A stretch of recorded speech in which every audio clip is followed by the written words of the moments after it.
Okay, well, live. Good afternoon or good evening, everybody. We are here tonight with Francesco Piccinelli Casagrande. Francesco, thanks for being here, and welcome to Thanks for our. having me. Thanks for having Yeah, me. thanks.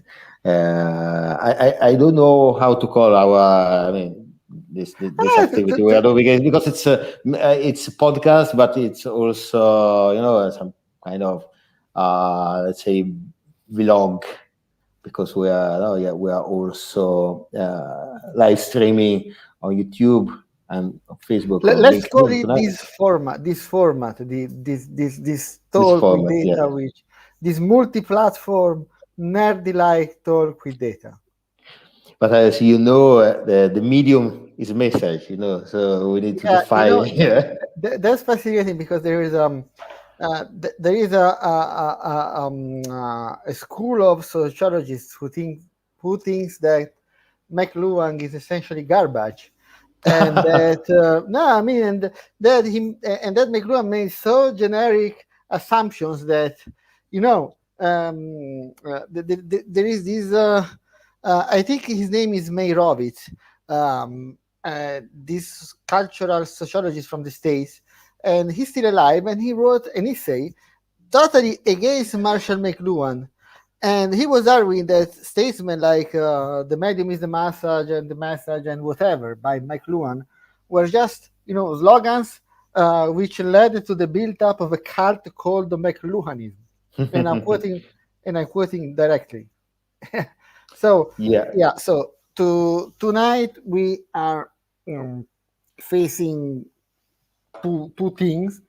First of all, I want to report you about an interesting thing that happened a few days ago in Den Bosch, which is in the Netherlands, and it was a festival where they tried to put together data and movies. And I really am not sure that the experiment is an entire success, but it was really interesting because there was it offered a glimpse into what data science should be, and it should be an essentially multidisciplinary approach to the world based upon empirical, systematized observations. And this is something. So were you able to make it to the festival or not? Yeah, I was there. And I was there for last Friday. And yeah, there was this. Uh, Honestly, they were showing, and actually a bad movie which is called Transcendence. Ah, yeah. And Yeah. yeah, it's not that bad, but the impression he gave to me was very good. But as the day passed, I mean, I have some consideration, but I mean, I'm not a movie critic, so Oh, who the yeah. hell am I to say? But the real thing is that the movies were It's introduced. a bit there the now, yeah. Yeah, This movie, it's yes. super nerdy, but without doing any spoilers. Yeah. At some point, if they wanted to contain this AI, they could have, chopped underwater cables to Ah, prevent, yeah. or, Seriously. or outright nuke it, and they decided to shell it with a hotwire, with a small hotwire which couldn't demolish my house here in Brussels. So Yeah, even if it that's tries, so yeah, I mean, Americans. Yeah. yeah. So, but the real thing is that I discovered that there is a theology of video games, a theology of video games. Theology, really. Yeah, there are people who study the relationship between religion and video games, starting from gameplay, story, and stuff like that. So, and this is something that is really interesting, and yeah, it's really an intersectional. It shows how maybe it's improper to talk about data science, and maybe we should talk about data sciences in the plural, Yeah. because there is a lot of stuff going on, from philosophy to applied mathematics, that has to do with data, and not necessarily one approach is better than another. I mean, if you do can you argue that visual analytics is not part of data science, even if it doesn't have a mathematical systematization Yeah, of yeah, data? yeah. Well, yeah, for me it's part of it, of course. And Yeah. Yeah, from a practitioner's point of view, because I'm no data scientist. I'm just a guy who uses data science and data visualization tools. So for me, they are they are not the same thing, of course, but it's hard to tell where exactly data science ends and let's say that the practice, I don't know how to call it, starts. So yeah. Yeah, I mean, me neither. I don't think. I mean, it's like to ask yourself which is the definition between physics and engineering. I mean, there was a saying in Italian physics that according to whom engineers are only physicists who lost their theoretical capacities. You know, their theoretical Yeah, skills. yeah, that's the same. That's the same with the physicists and the mathematicians, of course, uh, because for mathematicians, physicists are just people. Are just mathematicians who lost their way. It's probably the same thing. Yeah. So, besides my adventures in the Netherlands, uh, which were non-toxic, by the way, because I had my girlfriend passed in front of some coffee shops and we didn't enter. But were they open? Sorry, were they open? Yeah, they were Oh open, yeah. but you cannot consume inside. I Okay. think you get your weed and you go outside. But we didn't go because we are. I mean, we are in Den Bosch and we wanted to see the festival and to go for museums. So, but besides my weekend adventure, I'm going to show you something very interesting that happened in the world of data journalism today, which is something that came from the Guardian. And I got it via Punto Fisso, which is a newsletter by Mr. Solazzo, Yeah. who is an Italian guy working for the NHS Skunk Works, so a very important guy. And this is what you can do with some out of the box thinking, and also putting some budget into data journalism, because some data don't are not open, are created by companies that collect them. So what you see here, this guy, Ashley Kirk, and his colleague Ashley Kirk is a legend in data journalism. He's been for a number of years with the Guardian now. I think he was rehired something like last year, because the Guardian has a kind of complicated relationship with data. They've been at the forefront of data journalism some 10 years ago. Then they wrapped up their data blog. Then something like the second part of last year, they started doing visual stuff. And at one point we need to talk about the difference between Yeah. visual Yeah. and data journalism, but this is not By the the way, I just subscribed to the newsletter by Solazzo because it was my bucket list, but I have never met it. So yeah, I no, just subscribed because I it know is an him, but Yeah, I mean it's an absolute must read. I mean it's something that everybody in the data community in Europe needs to puts his or her hand onto. So what we are seeing here we are seeing a collection of something like 2-3 weeks of flights out of Kabul International, which is the Kabul International Airport. And this is something. This is data that are proprietary. There is a lot of stuff actually being done with this data, and it comes from Flightradar24, which is a private data provider that essentially tracks airplane.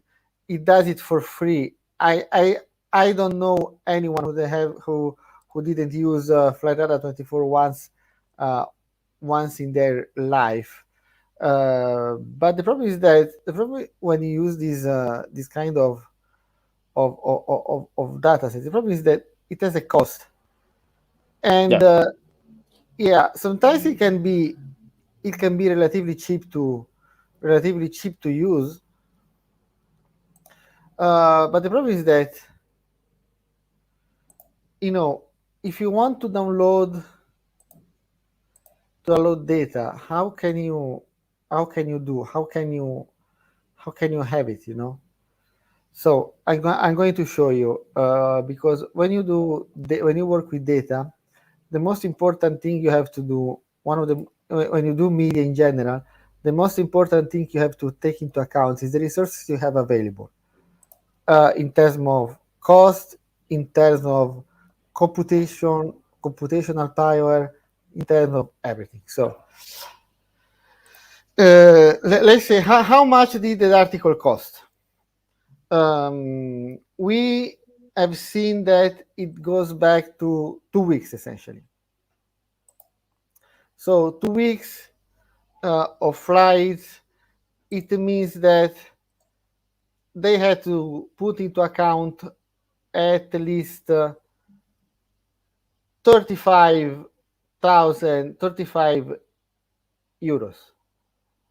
No, 150 euros. But the problem is that they don't tell you if you can download the CSV. There you go. Yeah. Download the CSV file.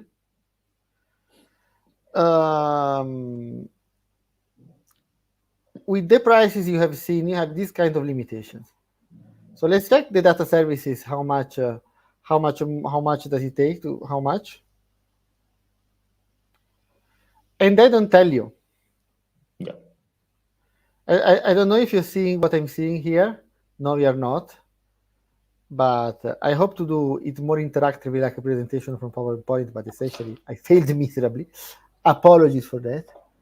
So they even say, contact us. Okay, you see? Historic flights for specific Yeah, indeed. contact us. So I think that being the Guardian, you can essentially ask for free. You can essentially ask for free stuff. But I honestly think that it goes if you are a freelancer, you have to spend at least 300-400 euros for that. And that's a bit of a shame because I mean this data should be openly available, and there are and it's the same when you're talking about maritime traffic because there is Sure. an equivalent website. How is it called? A freight vessel, something like that. I Yeah, do have. Vessel Radar 24 or something Yeah, like that. vessel. Yeah, but of course, but this is not. A public service. It's a business, right? Yeah, it's a bit. It's intelligence for people with deep pockets because I mean, Yeah, it's really important to know what of the course. status of flight is if you are an entrepreneur and have to Yeah, see of course, of if you course. are But doing. the data provider here is not a public service. It's a business. Yeah, but I mean, this is at the intersection of it, Yeah. And the thing is that the problem is that that there is a problem, which is I think in the British media law, which is that essentially journalists should be able to report everything which is of public interest, Yeah. or of interest to the public. And this is clearly in the interest of the public to know this kind of information, but this kind of information are behind a paywall. You can kindly ask these guys to give them to you, but most of the times they give you they give you they say you know that there is this project about doing open data about opening the data about Airbnb. No, I wasn't aware. Very clever. No, because it's very, very interesting. It's a project called Inside Airbnb, and I'm gonna show you because this one wants to do public service. There we go. You see, this is a very interesting project. Uh, it's someone who scrapes Airbnb data for every city in the world, essentially. Antwerp, there is Brussels, there is everything. And the thing is that I wanted to do something about the Italian city. I wanted to check the business of Airbnb in some specific Italian cities. And you see, it has a very complex data set. It goes down to the calendars. I don't know how he managed to do that. He doesn't share the code about that. Nevertheless, this project compiles dataset and archives data. And given that it gives the excuse that is giving data essentially for free, whenever you want to have data for say 2020 or before, you have problems. You have to ask them kindly. Then these inside Airbnb people, which is essentially one person, they decide if your project is in line with the data set. Then they decide to give you the data. If they don't like you, they don't even reply the email, which is something that's happening to me these days, and I really don't understand why. But the problem is that also when you do public service, you have these kind of assholes. And I apologize for my French, but there's no other way to define them. That they say, oh, we collect data, we have them. You have to ask them kindly instead of putting them on a GitHub repository, which is free, by the way. And they tell you, oh, we have to decide if your project is in line with the aim of our own thing, which is essentially a nonsense, because sometimes you don't even know, and you get to the point where you release data if the other guy's narrative fits your own narrative, which is complete bullshit in my opinion. And it's very frustrating because we could have a lot of indication on how the tourism industry, for example, is changing before, after COVID, during COVID, what's going on, the revenues and stuff. And it's a wealth of information which is not available to the public, which is of public interest given the impact of Airbnb on city planning. And we have a guy who says, oh no, I'm not even reading my functional email because whatever. And I think that Flight Radar 24 and these inside Airbnb are essentially two sides of the same of the same problem, which is that there is a wealth of relevant data for the public, which is privately collected, and being privately collected is extremely difficult to access, or not extremely difficult, but it's difficult to access for a number of reasons, which can be politics. In this case of Airbnb is clear, business, Flight Radar 24, or essentially being lazy, which is another chapter, which is about a lot of stuff which goes on, particularly in academia, because there also it's interesting sometimes. When you go to the website of, I think, Harvard and other super fancy American universities, and you try to get data from them, you might have problems. These days, I'm having problems with the CIPRI, which is the Stockholm-based institute which research peace, and they have a wealth of data about public spending for defense and other stuff about military policy, which is theoretically open, but they release them in an Excel workbook, which, when you try to work with them and you try to integrate with other data sets, it's a problem. And I'm going to show you what I'm talking about, because it deserves to be seen. And it has also to be, how can I say, to be denounced in a way, because it started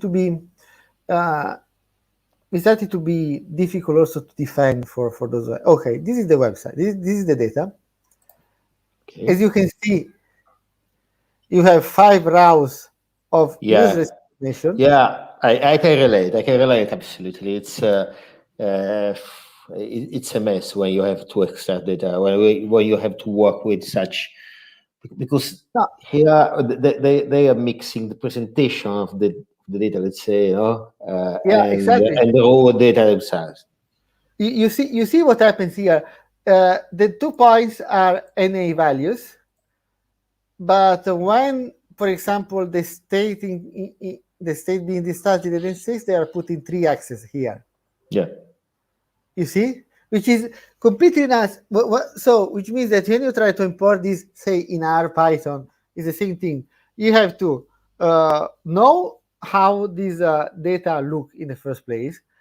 You have to standardize DNAs, because this one, I mean, I know myself that Tunisia didn't exist before 1956, or right, or Algeria before 1961. Okay, I mean, it's high school history. It's nothing Yeah, particularly but complicated to know. yeah, And then you have this thing which are, I mean, they share data with the World Bank, which is a good thing, but they only share until the previous year, because I needed data about 2020 about military spending, and they stop in 2019. And but yeah, what's the matter with the ellipses there with the dots? sorry. You say that you have dots somewhere, for example, for Iran before. Yeah, I can see anymore the document, but there are. So Oh, is there another way to mark nulls, or is there a different meaning to that? no, I mean, there are two different meanings. The two dots are the NA, Oh, classical non-available. yeah, The triple X is the state you are talking about does that not didn't exist. exist at the time, Yeah, not existing, which makes no sense. It's just overthinking. indeed. It's just overthinking, and it's totally messed up thing. I think you can see it. You see here, take Madagascar.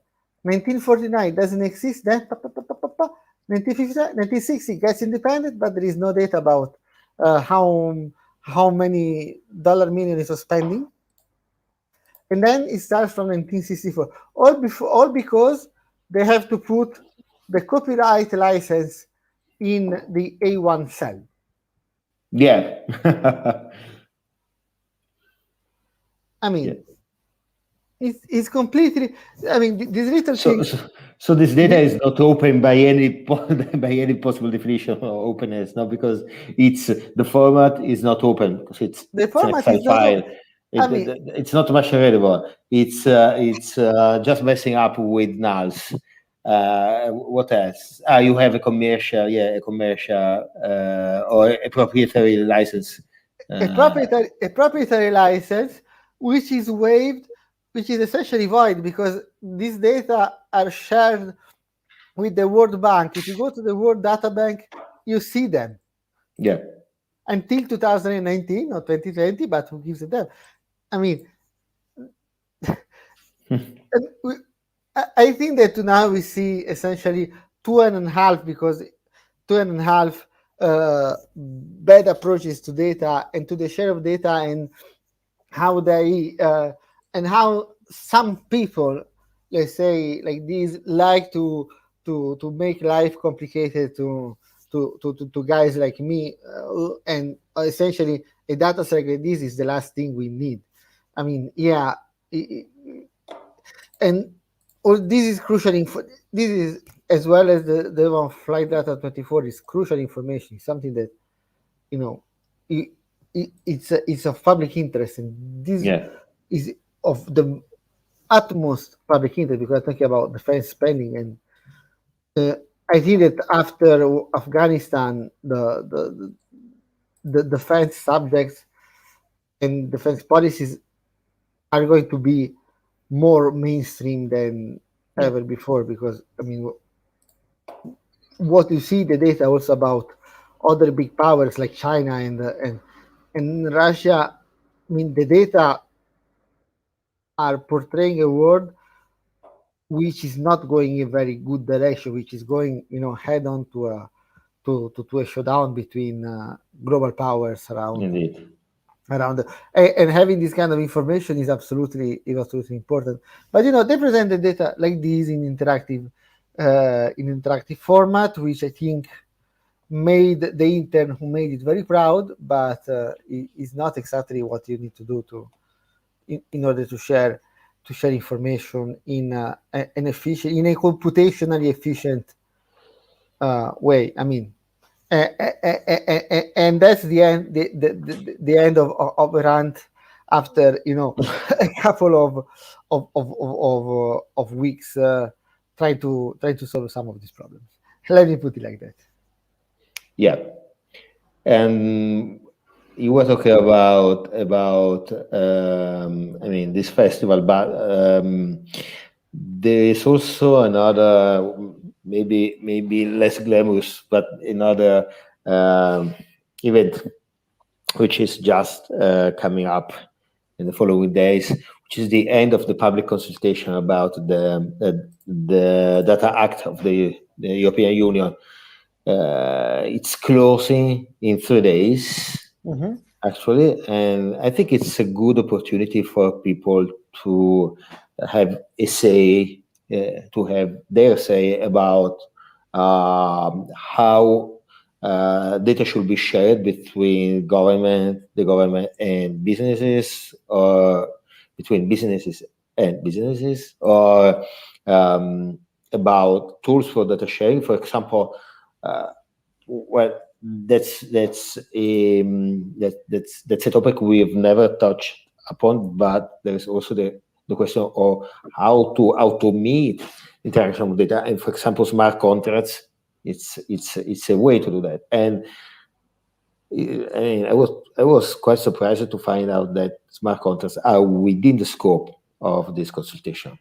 So I will just put, if you agree, of course, a link in the comments for people maybe wanted to have a look at it. So it's just on the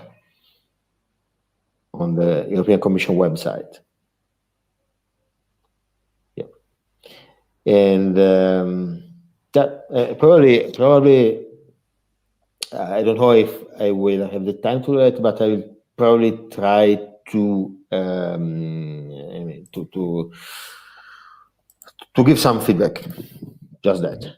It's a vast topic, of course, but why not? I mean, it's also a good opportunity for me, for Utopian. So yeah, it's always too short. I mean, our meeting, because it's time flies. Um, so we are meeting next week. Absolutely. And do you have some insight about what we will be talking about? Or Yeah. I think if anything goes well, we will try to figure out who's gonna be the next global superpower. really, but I have a feeling that maybe is this something we expect it to be, or not? Mm, mm, kinda, but Kind of. I don't want to do any spoiler because, but I mean, uh, it pretty much depends. Okay, we will see. We will see. Sure, sure. Brilliant, brilliant. So thank you, Francesco. Talk to Thank you, you in a Roberto. week. Ciao. Ciao.